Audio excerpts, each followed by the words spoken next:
Magandang umaga po sa inyong lahat. Ang sikat na awiting What Was I Made For mula po sa pelikulang Barbie noong 2023 ay nagwagi ng napakaraming major awards sa Billboard 2023. Ang awiting ito isinulat po ni Billie Eilish upang bigyang tinig ang tanong na dala-dala marahil ng marami sa atin. At ano po iyon? Ano ba talagang layunin ng aking buhay? What I was made for. Sa malungkot na katotohanan, maraming mga taong napaglilipasan ng panahon. Tumatanda, pumapanaw, nagkakasakit, nang hindi nalalaman ang kahulugan ng kanilang buhay. At ang tanging kanilang nakikita lamang ay ang kanilang bawat pinagdaanang kahirapan at pagdurusa.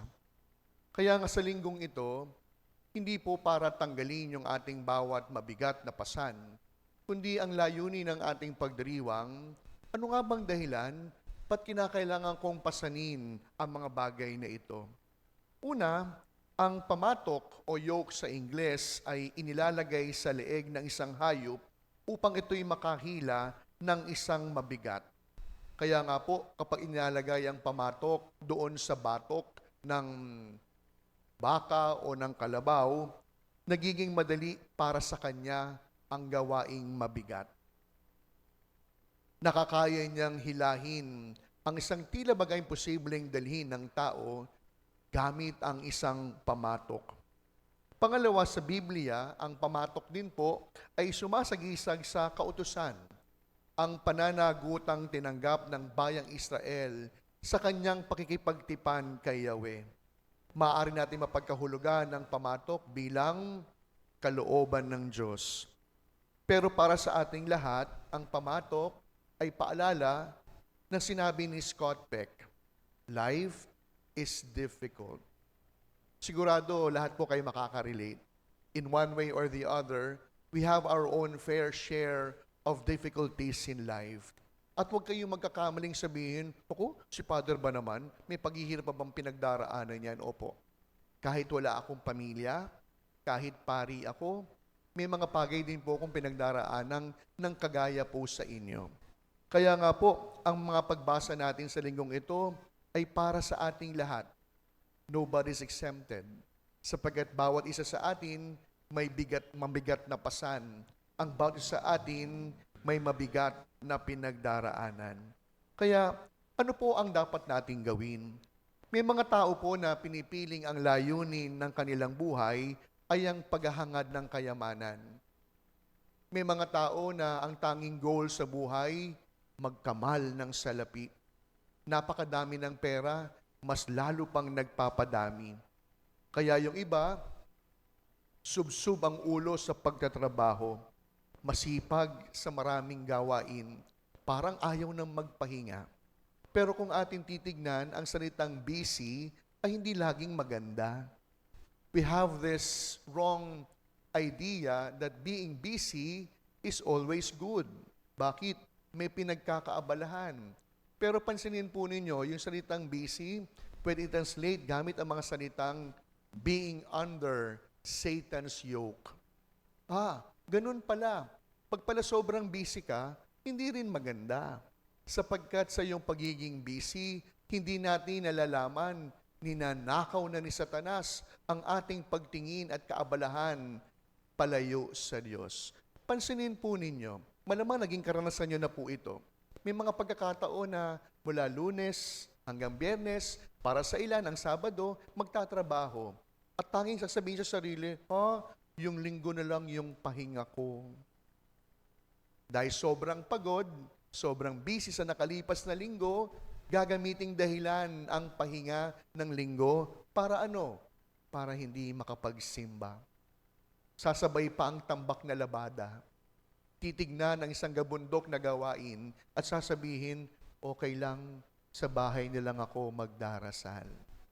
Kaya nga po mga minamahal kong mga kapatid, alam ninyo, sabi ko mabuti na lang hindi ako Diyos. Pero okay mag-alala, hindi naman mangyayari yon.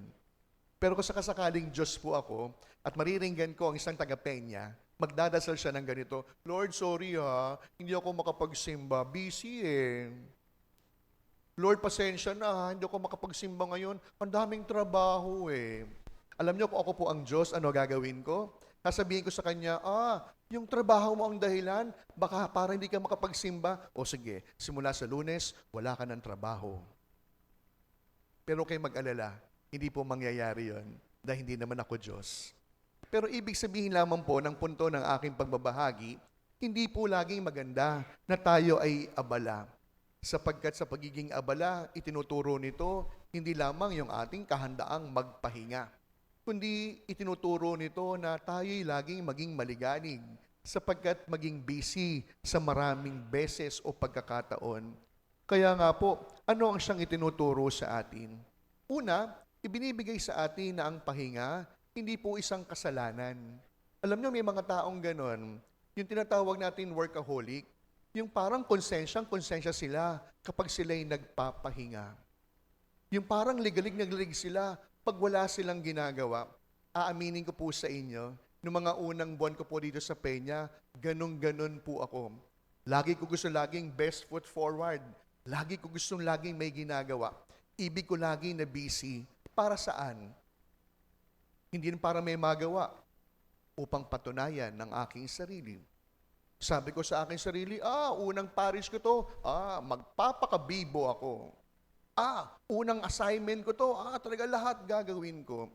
Pero akin napagtanto, kahit namang sobrang bibo ko, kung wala ang biyaya ng Diyos, hindi ako magtatagumpay.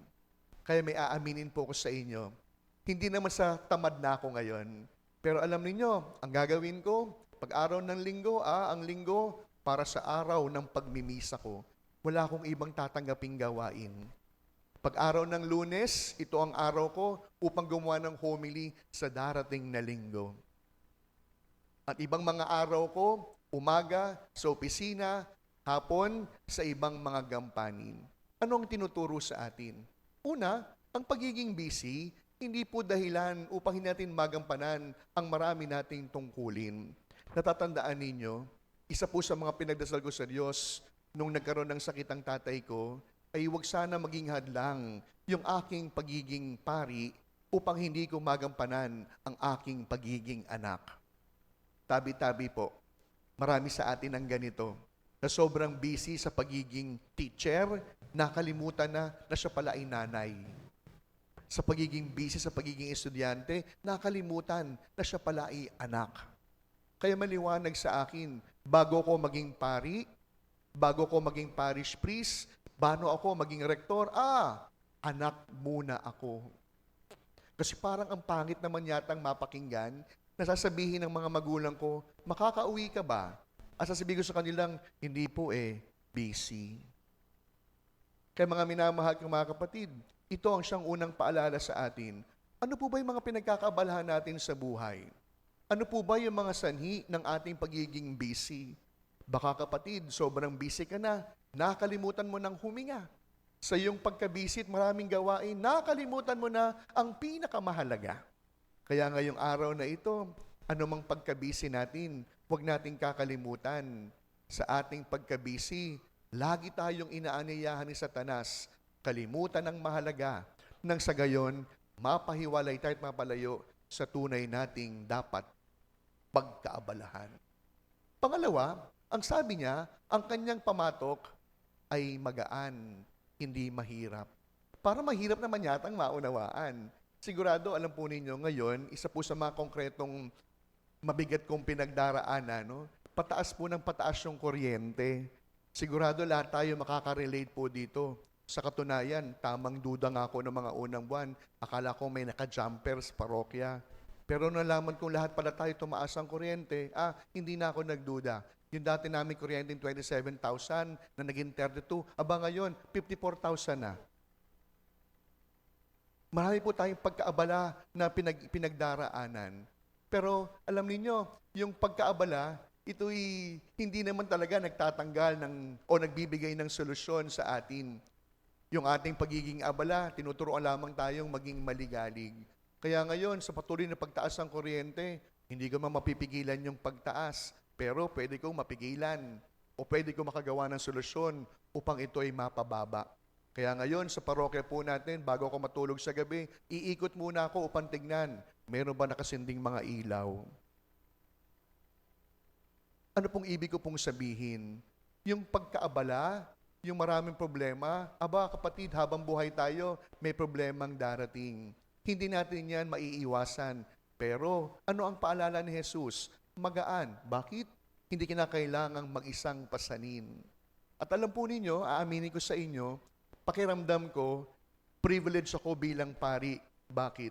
Sa dinami-dami po ng pari sa buong Archdiocese of Manila, iilan lamang po kami na mayroong katuwang na pari sa parokya. At hindi lang isa, kundi dalawa. Abay, mantakin ninyo, kahit liit ng Peña Francia, 3 kaming pari nyo dito. At ano po yung aking reflection? Napakaswerte ko sapagkat hindi ko kinakailangang pasanin ng pagpapastol sa Peña nang mag-isa lamang ako. Nagsimula ako kay Father Knox, katuwang, para ko ng kapatid ang Father Knox. Bakit? Marami kaming pinagkapareho sa maraming bagay. Dumating ang Father Giovanni. Parang ang Father Giovanni tahimik na parang kuya sa aming dalawa ni Father Knox. At ngayon, nagpaalam yung dalawa, merong 2 dumating na siyang aking makakasama. Anong itinuturo? Simple po lamang. Oo, mahirap ang buhay. Hindi naman talaga mawawala at kahit kailan hindi pinangako ng Diyos na magiging madali ang ating buhay. Pero, ano ang kanyang paalala? Hindi mo kinakailangang pasanin ito na mag-isa. Magpapadala ako ng maraming katuwang upang iyong makasama. Kaya kapatid, ito ang pangalawang paalala. Kung nabibigatan ka, bakit? Kasi mag-isa mo siyang pinapasan. Buksan ang mata, ilingot ang paningin, buksan ang kalooban, at iyong matatagpuan, hindi mo kinakailangang pasanin na mag-isa ang iyong mabigat na dala-dalahin. At pangatlo, ang mabigat, nagiging magaan, hindi lamang dahil may pumapasan. Ang mabigat, gumagaan, sapagkat alam ang dahilan. Anong ibig ko pong sabihin? Meron pong isang kwento na kung saan sa Korea, nadaanan ng isang sundalo, ang isang bata, ang isang kuya, na bit, pasan sa kanyang likod, ang kanyang nakababatang kapatid. Ang sabi po nung sundalong Koreano dun sa bata, "Oh, you're carrying, it is such heavy." Ang sabi ng batang Koreano, "No, it isn't heavy. He is my brother." Nagets nyo? No, he isn't heavy. He is my brother. Anong ibig ko pong sabihin? Kung ang bawat pinapasan, hindi lamang papasanin, kundi titignan ng may pagmamahal, ang bawat mabigat, gumagaan. Ang bawat mahirap, napapadali. Kung nalalaman lamang natin ang bawat ano na mabigat, sapagkat aalamin ang ating bawat bakit. Kaya yung mga magulang po na nahihirapan sa pagtatrabaho na ginagawang araw ang gabi at araw, hindi naman talaga mabigat at mahirap sapagkat ang ginagawang paghihirap ay para sa minamahal. Ngayon tatanungin ko kayo, meron po bang nanay, magulang na nagsabi na ayaw na kitang mahalin, mahirap ang buhay? Wala naman po siguro. Pero patuloy nating pinapasa ng mahirap, patuloy na pinapasa ng mabigat dahil sa pag-ibig, dahil sa pagmamahal. Kaya ngayon siguro, ano po ba yung mga mabigat niyong mga pasanin? Anak na matigas ang ulo? Asawa na hindi tapat? Katrabaho na mahirap pakisamahan? Kapatid, huwag lamang mong pasinin. Pwede mo ring piliin na ang taong ito ay iyong mahalin. Nang sa ganon, ang mabigat, dumadali. Ang mahirap, sumasarap.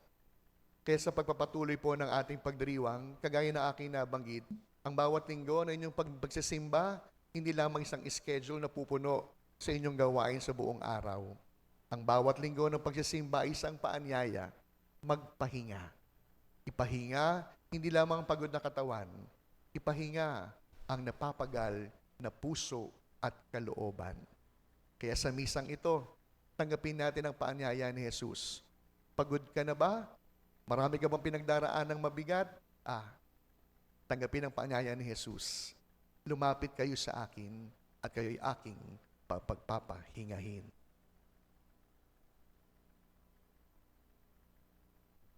Amen.